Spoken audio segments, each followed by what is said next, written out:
नमस्कार दोस्तों, केसीएस समाचार में आपका स्वागत है। दोस्तों, इस समय पूरे देश में एक ही मुद्दा छाया है, पुरानी पेंशन बहाली का। उसके बाद उत्तर प्रदेश सरकार ने एक और दमनकारी रूप अपना लिया है, ऑनलाइन फेस रीडिंग अटेंडेंस की। ऑनलाइन फेस रीडिंग अटेंडेंस एक काला कानून है जिसमें बहुत सारी कमियां हैं। तो हम बात करना चाहेंगे उत्तर प्रदेश के बस्ती जनपद के सल्टुआ ब्लॉक के काफ़ी तेज तर्रार शिक्षक भाई विजय चौधरी जी से हम जानना चाहेंगे कि क्या है पुरानी पेंशन नीति, आप लोग उसका विरोध क्यों कर रहे हैं, और साथ में ये बताइए काली पट्टी आपने क्यों बांध रखा। ये काली पट्टी हम लोगों ने बांध रखा है, तो हमें नहीं, पूरे इस उत्तर प्रदेश के लगभग 6 लाख से ज़्यादा शिक्षकों ने काली पट्टी बांध करके उत्तर प्रदेश सरकार द्वारा जो काला कानून लाया गया है फेस रिकॉग्निशन से हाजिरी लेने का, शिक्षकों का और छात्रों का उपस्थिति लेने का, इसके विरोध स्वरूप हम लोगों ने 8 तारीख से ही ये सभी शिक्षक रोज विद्यालय शासन में पहुंच रहे हैं, शिक्षण कार्य कर रहे हैं और काली पट्टी बांध करके अपना विरोध प्रदर्शित कर रहे हैं। ये बताएं, ऑनलाइन फेस रीडिंग को आप लोग बहिष्कार क्यों कर रहे हैं, क्या कमियां हैं? इसके बहिष्कार करने का हम लोगों का कारण और वाजिब कारण है। हम इसका बहिष्कार इसलिए कर रहे हैं क्योंकि बिना हमारी मूलभूत सुविधाओं को लागू किए आप हमारे ऊपर ऐसी व्यवस्था, बिल्कुल तानाशाही रवैये के तरीके से ये काला कानून थोप रहे हैं जो किसी तरह से इसका पालन करना संभव नहीं है। जब तक हमारी कुछ जेन्युइन मांगे हैं, हमारे पास शिक्षकों के पास सिर्फ 14 सीएल मिलता है। आप बताइए, 14 सीएल मिलता है, इस 14 सीएल में आप पूरे वर्ष आप अपने कर्तव्यों का अनुपालन कैसे करते हैं? आपके घर ईश्वर न करे कोई घटना दुर्घटना होता है तो आप क्या करेंगे? आपके पास इसके अलावा कोई अवकाश नहीं है। यहाँ तक कि हमारी शिक्षक शिक्षिकाएं अगर उनका स्वयं की शादी या विवाह होता है तो उन्हें मेडिकल लेने पर मजबूर होना पड़ता है, जबकि मेडिकल की व्यवस्था उसके किसी स्वास्थ्य समस्याओं के कारण होती है। यानी आपकी सीधी मांग है कि हमारे 14 सीएल हमारे लिए अपर्याप्त हैं, सीएल हमारा बढ़ना चाहिए। अब हम थोड़ी सी बात करना चाहेंगे आपसे पुरानी पेंशन पर। तो पुरानी पेंशन की जो नीति है वो आपको क्यों छलावा लग रहा है? वास्तव में इस हम अपने चैनल के माध्यम से सरकार से मांग करते हैं कि पुरानी पेंशन बहुत ज़रूरी है और जो नई पेंशन नीति है वो वास्तव में बहुत छलावा है और निकम्मा एकदम से नियम है। तो हम बात करना चाह रहे हैं आपकी पुरानी पेंशन कब से खत्म हुई? ये बहुत अच्छा आपने उठाया, बल्कि केसी समाचार जो है लगातार शिक्षक समस्याओं की बातों को उठाता रहता है, ग्राउंड जीरो पे जा करके उनकी समस्याओं को इस सरकार से, इस समाज में अवगत करा रहता है। आपने पुरानी पेंशन की बात की, इसके पहले मैं आपको थोड़ा सा बता देना चाहता हूं, जो आपने इस फेस रिकॉग्निशन के बहिष्कार की बात की है, हमारी जो वाजिब मांगे हमारी वाजिब मांगे हैं, आप राज कर्मचारियों के तरीके से हमको 31 सीएल दे दिया जाए ताकि हमको जब जरूरत हो हम अपनी अवकाश का उपयोग कर सकें। हमारी आप गर्मी की छुट्टी दे देते हो, क्या हमारे यहाँ सारी व्यवस्था शादी विवाह से लेकर के कोई घटना दुर्घटना या किसी के घर कोई कैजुअलिटी होती है, क्या वो दिन देख कर आएगा, मुहूर्त देख करके उनकी यहाँ घटना होगी? नहीं। इसलिए हमको सबसे पहले राज्य कर्मचारियों की बात यही नहीं हम मांग रहे हैं, खाली शिक्षकों को भी मिलता है। आप नवोदय शिक्षा में चले जाइए, राज्य कर्मचारी वहाँ भी उनको मिलता है, 31 सीएल हमको दे दिया जाए। और यदि मान लीजिए किसी कारण से भौगोलिक परिस्थितियाँ, बिल्कुल सुदूर क्षेत्रों में हमारा विद्यालय अवस्थित होता है, कभी बाढ़ आ जाती है, कभी मौसम की मार होती है, हम पहुंचते हैं हमको विलम्ब हो जाता है, हमको कम से कम आप 15 हाफ सीएल की व्यवस्था दे दें ताकि अगर हम देर सवेर पहुंच भी जाते हैं घंटे तो बाकी 6 घंटे हमारे किसी बच्चे का कोई पढ़ाई में व्यवधान ना उत्पन्न हो, हम बिल्कुल चिंता मुक्त होकर के उसको बिल्कुल वाजिब मांगे हैं आपकी। अब हम आपका ध्यान पुनः एक महाआंदोलन की तरफ ले चले हैं जो पूरे देश में छिड़ चुका है। महाआंदोलन के जरिए हम आपसे जानना चाहेंगे कि पुरानी पेंशन नीति में सरकार का जो हटवादी रवैया है, तो अगला आंदोलन आप क्या करना चाह रहे हैं?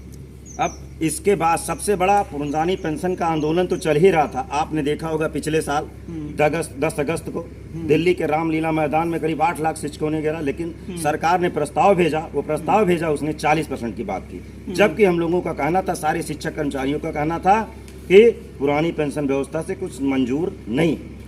और उसी के बीच में इस सरकार द्वारा तानाशाही रूप से काला कानून लागू कर दिया गया है, जिसमें हमने पहले मांग के काला कानून लागू करने से पहले मैंने आपको बार मैं आपको बता रहा हूं, हमको कैशलेस चिकित्सा व्यवस्था कर दी जाए, EL 31 कर दिया जाए, और हमको जो है हाफ CL कर दिया जाए, और उसके बाद जो हमारी अन्य मूलभूत सुविधाएं हैं उसको लागू कर दिया। रही पुरानी पेंशन की बात, ये पुरानी पेंशन का मामला अभी भी चल रहा है, लेकिन हमारे सामने जो व्यवस्था है इसके लिए हम लोगों ने बृहत अभी आपको पता, कल जो है पूरे उत्तर प्रदेश में शिक्षक, अनुदेशक, शिक्षा मित्र, कर्मचारी संघ का गठन हुआ, जिसमें सारे कर्मचारी संघ जितने भी उत्तर प्रदेश के हैं सब ने एक मोर्चा बनाया है, और इस तानाशाही कानून का बिना सुविधा दिए जो लागू कर दिया गया है इसके विरोध में सभी लोग मुखर हैं, और अब की पहली प्राथमिकता इस पर है। और पुरानी पेंशन का आंदोलन अनवरत चल रहा है। अभी 12 तारीख को देखिए रेलवे मेंस फेडरेशन जा रही है, आंदोलन करने जा रही है पुराने पेंशन के मुद्दे पे।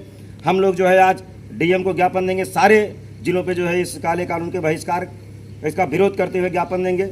इसके बाद जो मोर्चे का गठन हुआ, सारे पूरे प्रदेश के संगठन एक हो गए हैं, इनका जो निर्देश होगा हम लोग लड़ाई लड़ेंगे। सरकार हमको बता रही इतने लोगों ने हाजिर, लेकिन आपको मैं आश्वस्त करना चाहता हूँ पूरे प्रदेश में किसी भी शिक्षक, एक भी शिक्षक ने हमारे कोई ऑनलाइन किसी ने हाजिरी नहीं दी है। ये सरकार अखबारों के माध्यम से, मीडिया के माध्यम से हमको बार बार गुमराह करती है, हमारे आंदोलन को तोड़ना चाहती है कि 16,000 ने दे दिया, इन्होंने दे दिया, लेकिन आप आंकड़े देखेंगे वह तो यथार्थ से ये परे हैं।